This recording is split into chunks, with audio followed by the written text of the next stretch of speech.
Bismillahirrahmanirrahim. Assalamualaikum warahmatullahi wabarakatuh. Selamat datang kembali di Fakta Sejarah. Sebelum kita masuk ke bagian berikutnya, mari kita berdoa dulu. Bismillahirrahmanirrahim. Allahumma sholli ala sayyidina Muhammad sallallahu alaihi wasallam. Ini dia bagian berikutnya, Memadal Mantan, ditulis oleh Asyafia.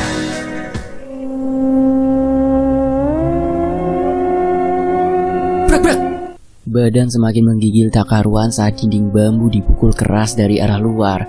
Posisi yang tadinya tidur di samping dinding bambu langsung berpindah dengan berguling mepet kepada Raya. Suara hentakan tangan yang membuatku terkejut tersebut tepat di samping. Kemudian suara langkah kaki kuda terdengar entah dari mana datangnya. Suara tersebut semakin mendekat, kemudian berhenti sejenak di sebelah warung dan beberapa saat kembali terdengar menjauh. Dari arah warung ditemani suara tawa yang membuat bulu kuduk berdiri. Karena hal itu juga membuat diriku terjaga sepanjang malam. Benar saja, sampai pagi aku tetap terjaga karena kejadian yang kualami semalam. "Rai, bangun!" ucapku sambil menggoyangkan badan Raya yang masih pulas di atas ranjang. "Apa sih seiso iki?" jawab Raya tanpa membuka kedua matanya. "Biasanya jam berapa pekerja kebun kopi berangkat?" tanyaku sambil terus menggoyangkan badan Raya agar tetap terjaga. "Jam 7:30. Setelah mendengar jawaban Raya, segera aku bergegas keluar kamar, kemudian menuju suatu tempat untuk menemui seseorang yang kuanggap tahu apa yang sedang terjadi. Setelah terlebih dahulu mengeluarkan motorku dari dalam warung, dengan segera kupacu menuju kantor perkebunan kopi. Saat itu, hari masih benar-benar pagi. Suasana desa masih nampak basah oleh embun semalam. Banyak pasang mata sedang memperhatikan diriku yang mengendarai motor dengan kecepatan tinggi di jalan desa. Sengaja tak kuhiraukan tatapan sinis mereka, karena saat itu urusanku lebih penting ketimbang mempedulikan pandangan banyak orang yang terlihat tidak suka. Sebuah bangunan besar dengan gaya kuno sudah berada di hadapanku saat itu. Bangunan yang lebih tepatnya mirip sebuah benteng tersebut tidak memperbolehkan orang lain masuk dengan sembarangan, apapun alasannya. Saat aku bertanya pada kedua satpam yang berjaga di luar pintu tentang Mas Maman, salah seorang satpam itu menjawab jika jam kerja belum waktunya. Hal itu membuat diriku sedikit bernafas lega. Berarti Mas Maman belum memasuki perkebunan tempatnya bekerja. Setelah lama menunggu, akhirnya saat yang kunantikan tiba. Kulihat Mas Maman yang sedang mengendarai motor bututnya mulai mendekat ke arah gerbang kantor perkebunan kopi. Sengaja kuhentikan perjalanan Mas Maman yang hendak memasuki pintu gerbang dengan ukuran yang sangat besar saat itu, dengan cara langsung menghadang dengan motorku.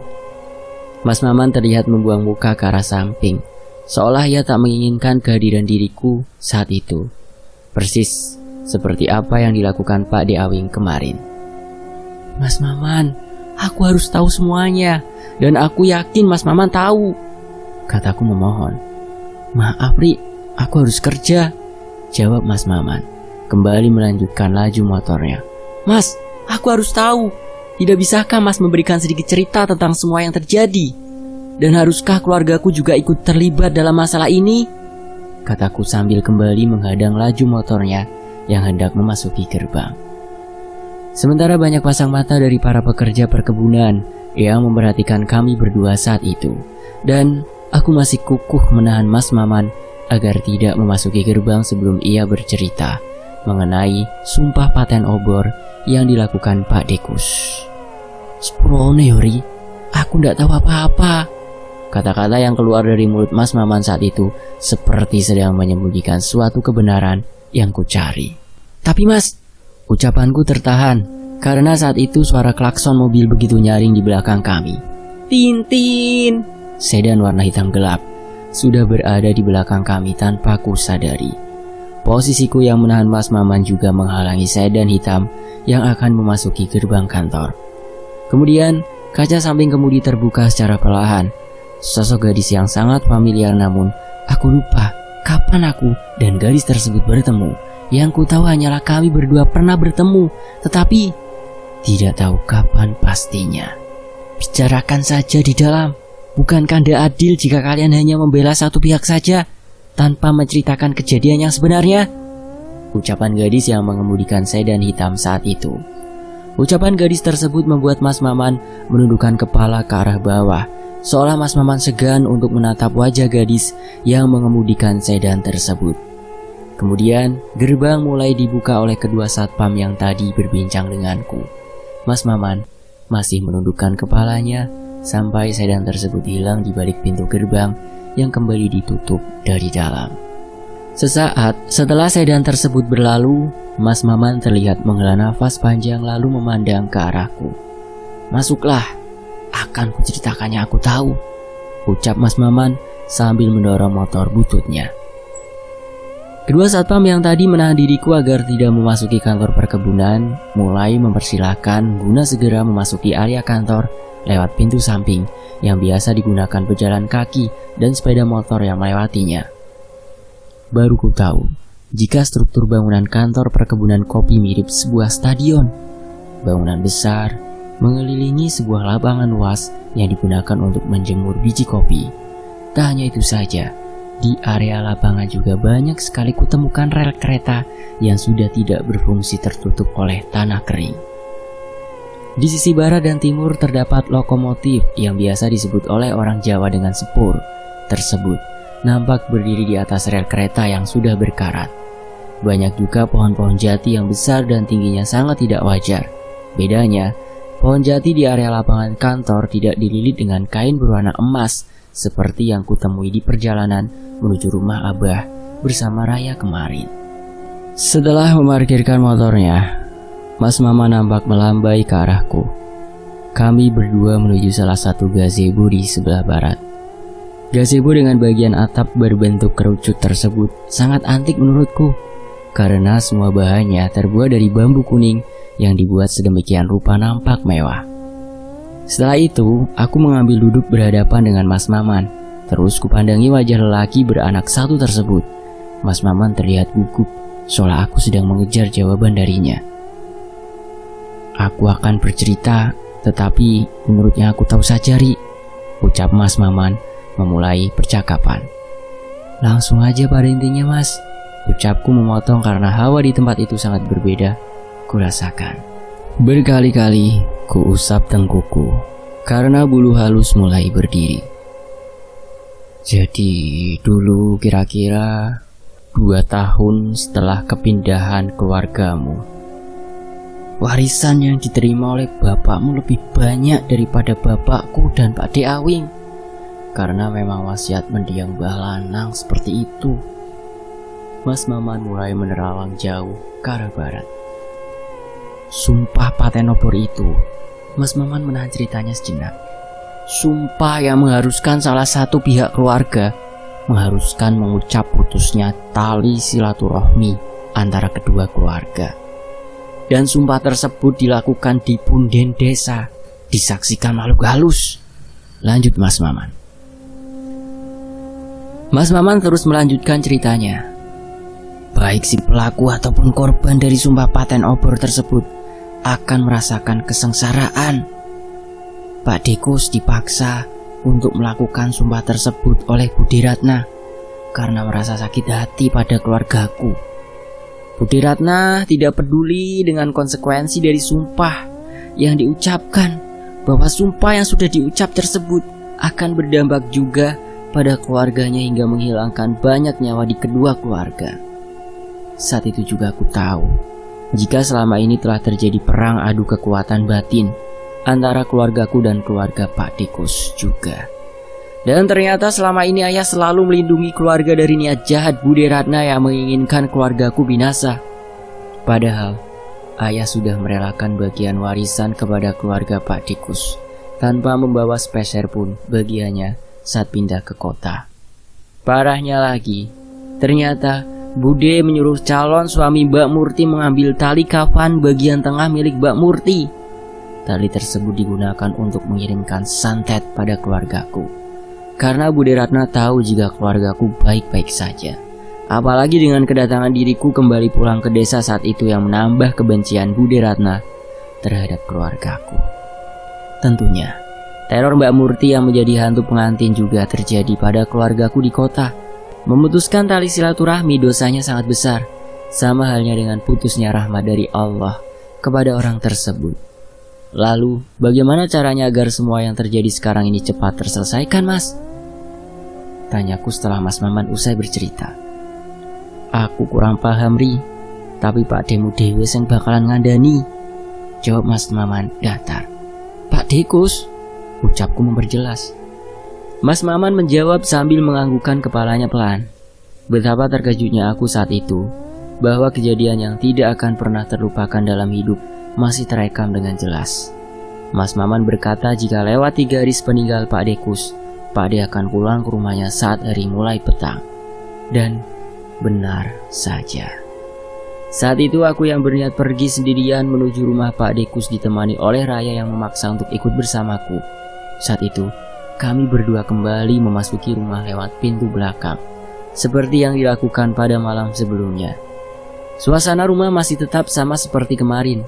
Semakin bertambah hari, rumah Pak Dekus nampak tak terawat. Keberadaan Bude Ratna pun tidak diketahui di mana tempatnya. Setelah kematian Pak Dekus, suaminya Bude Ratna, ia sama sekali tidak pernah terlihat pulang. Bahkan lampu rumah sengaja dimatikan karena tidak berpenghuni.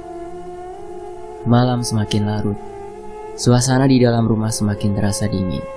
Sengaja aku dan Raya tidak menyalakan lampu penerangan. Kami berdua hanya duduk di ruang tengah sambil menunggu pembuktian yang Mas Maman katakan. Jantung terasa berdekat lebih cepat dengan hawa aneh yang kami berdua rasakan saat itu. Di dalam rumah dengan suasana gelap gulita tersebut, kami berdua sama-sama memanjatkan doa pada Sang Kuasa agar senantiasa diberikan perlindungan. Lewat tengah malam, telinga kami berdua mulai mendengar sesuatu yang aneh. Suara tersebut seperti telapak kaki yang berjalan pelan-pelan serasa menyeret kedua kakinya. Tak! Suara tersebut terdengar dari pintu depan. Awalnya kami berdua berpikir jika seseorang sedang memasuki rumah, atau bahkan pikiran kami saling menerka-nerka orang yang memasuki rumah tersebut, Bude Ratna, atau maling. Namun, saat siluet wajah yang sangat kukenal berjalan pelan kesusahan memasuki rumah, akal sehat dalam diri kami masing-masing sudah buyar dengan sosok lelaki yang memasuki rumah. Benar kata Mas Maman, bahwa Pak Dekus akan pulang untuk menebus dosa besarnya. Tetapi aku tidak berpikir jika Pak Dekus akan pulang untuk menanti kedatangan ayahku dengan wujud sebagai pocongan. Raya mencengkram erat badanku karena ketakutan dengan munculnya Pak Dekus yang sudah memasuki rumah. Aku pun tak kalah kaget dan ketakutan saat itu, saat mataku benar-benar melihat sosok Pak Dekus yang memasuki rumah dengan kain kafan kotor karena noda lumpur. Tali bagian bawah, tengah, dan atas sudah lepas. Kain kafan tersebut masih menempel membalut tubuh Pak Dekus. Badanku gemetar. Tak ada sepatah kata pun yang terucap saat kejadian di luar nalar itu terjadi. Mataku tetap melihat Pak Dekus yang berjalan kesusahan menuju kamarnya. Malam yang kami berdua lalui itu benar-benar membuat kami gila seketika. Setelah memasuki kamar, Pak Dekus duduk di tepi ranjang dengan pandangan kosong. Dan yang membuat kami berdua lari tunggang langgang dari rumah adalah saat suara berat Pak Dekus terdengar menyebut nama seseorang. Tentang kejadian Pak Dekus yang benar-benar pulang ke rumahnya seperti kata Mas Maman waktu itu, masih terekam sangat jelas di ingatanku. Pak Dekus pulang tak terduga dengan cara yang tak lazim. Aku dan Raya yang saat malam itu sengaja kembali memasuki rumah hanya untuk memastikan kebenaran atas apa yang dikatakan Mas Maman, dibuat tercengang dengan kejadian di dalam rumah saat kepulangan Pak Dekus yang menyerupai sosok pocong, layaknya orang yang baru saja bangkit dari kematian. Pak Dekus berjalan tanpa menatap ke arah kami berdua malam itu. Pak D terus berjalan kesulitan menuju kamarnya. Setelah memasuki kamarnya, Pak Dekus hanya duduk diam di tepi ranjang sambil bergumam tak jelas. Kedatangan Pak Dekus yang masih memakai kain kafan kotor malam itu membuat nyali kami berdua seakan menciut, beserta munculnya rasa ketakutan yang teramat sangat Bahkan, untuk bergerak sedikit saja dari tempat kami saat itu sangat susah. Kejadian tersebut seolah-olah sangat nyata, meski tidak ada tanda-tanda dari Pak D yang hendak menyakiti kami berdua. Tetapi, kepulangan Pak D malam itu membuat rasa trauma atas ketakutan dalam diri kami berdua semakin bertambah besar. Semalaman badan Raya panas dingin, tubuhnya menggigil seperti kedinginan. Kondisi Raya saat itu mengharuskan aku untuk merawatnya. Berbagai macam obat demam sudah kucoba untuk meminumkannya kepada Raya, tetapi demam di badannya tak kunjung turun. Rai, aku anterin kamu ke puskesmas ya. Setelah itu aku anterin kamu pulang, kataku lirih sambil mengusap kening Raya. Demam di badannya tak kunjung turun. Aku bingung harus berbuat apa lagi untuk membantunya. Semua solusi yang aku tawarkan kepadanya selalu ditolak dengan menggelengkan kepalanya pelan. Seperti siang itu, saat kutawarkan solusi untuk membawanya ke puskesmas, Raya langsung menggelengkan kepalanya tanda tak setuju. Nafasnya memburu, membuat bagian perutnya kembang kembis. Hari itu, bibi Raya tidak membuka warung karena harus menghadiri acara khitanan di keluarga suaminya. Keadaan semakin terasa kacau saat badan Raya yang saat itu terasa lemah hanya terdiam dengan posisi tidur miring ke samping.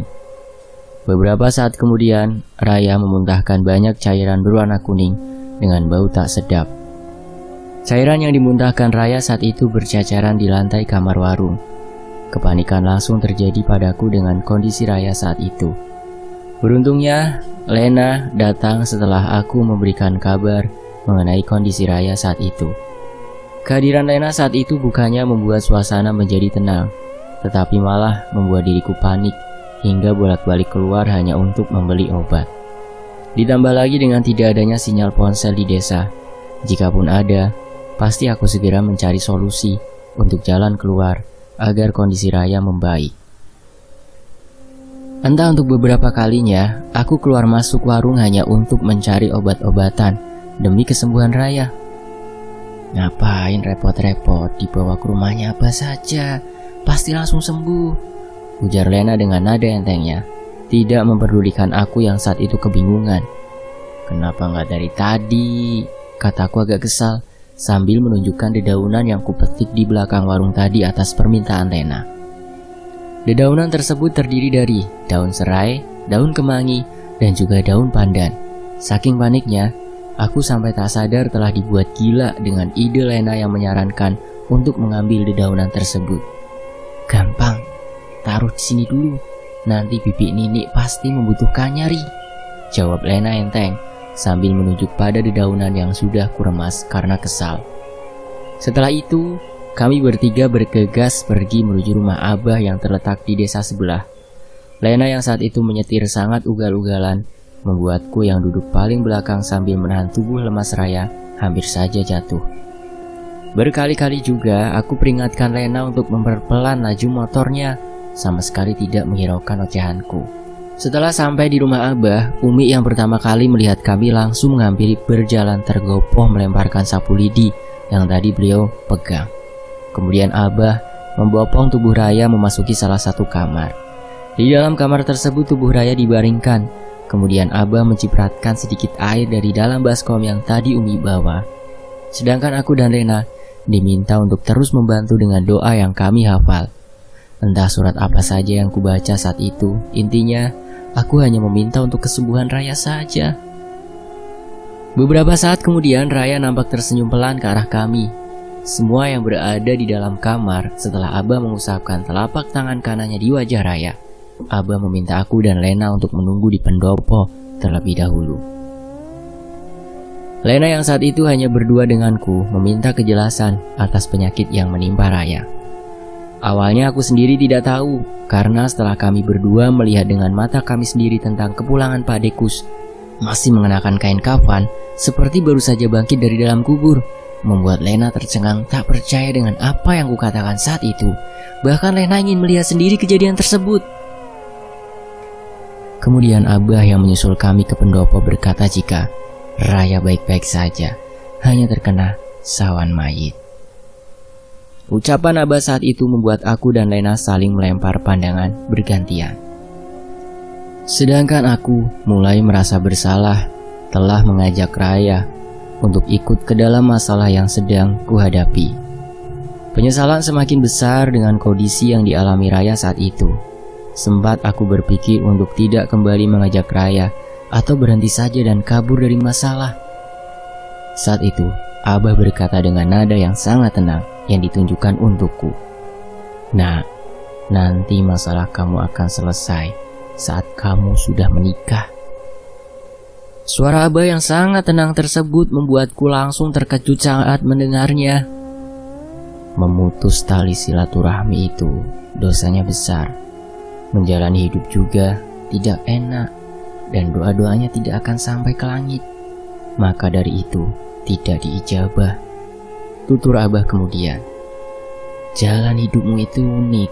Ya mungkin lewat ceritamu ini bisa jadi pelajaran untuk orang lain agar hidupnya senantiasa berhati-hati. Banyak pelajaran hidup yang kudapat dari Abah lewat ceritanya saat itu. Setelah itu kumantapkan hati untuk menyelesaikan semuanya sendirian. Riri pamit ya Bah, ucapku sambil menyalami tangan Abah saat itu. Sing eling yo Nduk. Terus maca sholawat. Sembahyang wong ini ojo ditinggal, jawab Abah sambil mengelus kepalaku pelan setelah aku mengalaminya. Loh, Ri, aku mau kamu tinggalkan. Aku ikut toh, seru Lena sambil memegang tudung jaketku agar aku tak beranjak dari tempat duduk. Setelah kami berdua berpamitan untuk undur diri dan lagi pula Raya juga akan baik-baik saja di rumah Abah, pikirku saat itu. Tapi, saat kami hendak menaiki motor, suara Raya yang terdengar serak lemah menghentikan kami berdua seketika. Aku mau kamu tinggalin. Mata kami berdua tak percaya jika Raya yang tadinya lemah dan hanya bisa tergolek di ranjang saat itu sudah nampak baik-baik saja. Lah kamu sakit gitu? Cetus Lena asal. Tidak, pokoknya aku ikut, kata Raya memaksa. Entah apa yang dia pikirkan saat itu sehingga memaksa untuk tetap ikut bersama kami berdua. Bahkan, kata-kata Umi yang melarangnya pun tidak ia hiraukan. Seperti biasa, kini penghuni warung bertambah satu dengan adanya Lena. Pukul 9 malam, aku sudah berangkat tidur lebih cepat dari biasanya. Sebelum tidur, sengaja ku pasang alarm agar membangunkan diriku saat tengah malam nanti. Alarm di gawaiku telah berbunyi nyaring. Mungkin hanya itu satu-satunya fungsi gawaiku saat berada di desa. Karena setelah aku sampai di desa itu, sinyal di gawai sama sekali gak muncul.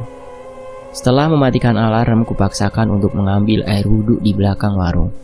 Memang berat dan harus dipaksa lebih dahulu saat menjalani sesuatu yang belum pernah kita lakukan sebelumnya. Hawa dingin mulai menerpa kulit. Kunyalakan lampu untuk menerangi jalan saat menuju arah belakang warung. Saat itu, aku kembali merasakan hawa aneh seperti malam-malam sebelumnya. Seperti ada seseorang yang sedang berjalan di dekatku, tetapi tidak nampak.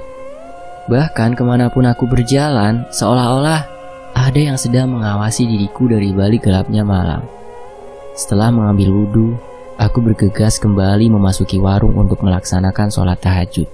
Namun saat aku berbalik, ada sesuatu yang aneh. Banyak sekali kujumpai rambut yang sudah beruban bercacaran di jalan menuju arah warung dari belakang. Ribuan helai rambut yang sudah beruban tersebut membuat aku tertegun sejenak. Rambut siapa ini? Ucapku lirih. Karena cahaya lampu belakang nyala tidak terlalu terang. Maka untuk memperjelas, kunyalakan senter dari gawai. Dan betapa terkejutnya aku saat itu. Saat senter kuarahkan ke bawah, tepat di mana potongan rambut itu berada, rambut itu tiba-tiba bergerak dengan sendirinya. Lebih terkejut lagi saat aku mengetahui jika pemilik rambut tersebut adalah Bude Ratna. Saat itu wajah Bude Ratna terlihat menyeringai berdiri di depan warung. Tanpa sepengetahuanku lalu menyeret rambut panjangnya. Panjang rambutnya tidak seperti pada umumnya. Posisiku masih berada di belakang warung dan Bude Ratna berada di depan warung. Meski kami saling berhadapan di sisi sebelah warung, tetapi rambut Bude yang tidak lazim tersebut menjadi kengerian tersendiri bagiku. Sambil tergesa-gesa, aku memasuki warung lewat pintu belakang, tempat semula yang kugunakan untuk keluar. Ketika melaksanakan sholat tahajud pun, aku tidak tenang, karena suara gending Jawa dengan alunan suara gending temu manten itu mengusik konsentrasi. Meski sudah berkali-kali aku membaca sholawat, nyatanya suara gamelan Jawa tersebut tidak menghilang. Suaranya terus terdengar berulang-ulang. Di malam yang sama, tepat pukul 12:30 dini hari, kami bertiga kembali menuju rumah Pak Dekus. Dan malam itu juga kuputuskan untuk mencari jawaban atas semua yang terjadi dengan bertanya sendiri pada Pak Dekus. Karena Mas Maman bilang, jika Pak Dekus sendiri yang akan mengatakan jawaban atas semua yang terjadi. Malam semakin sunyi, hanya terdengar suara-suara binatang malam yang menemani perjalanan kami bertiga yang berjalan kaki menuju rumah Pak Dekus. Tak ada obrolan selama perjalanan malam itu.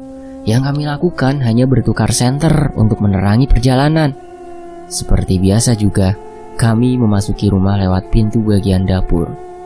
Baru saja memasuki rumah kami sudah merasakan hawa anyep seketika. Lampu rumah juga tetap padam seperti malam kemarin. Suara langkah pelan dari kaki kami bertiga yang berjalan menuju ruang tengah terdengar menggema malam itu. Sangat berbeda dari malam-malam kemarin. Tak ada tanda-tanda jejak lumpur seperti kemarin saat Pak Dekus pulang. Udara di dalam rumah tercium pengap di dalam rumah. Di tiap-tiap sudut rumah sudah terdapat sarang laba-laba layak rumah yang sudah tidak dihuni sejak lama.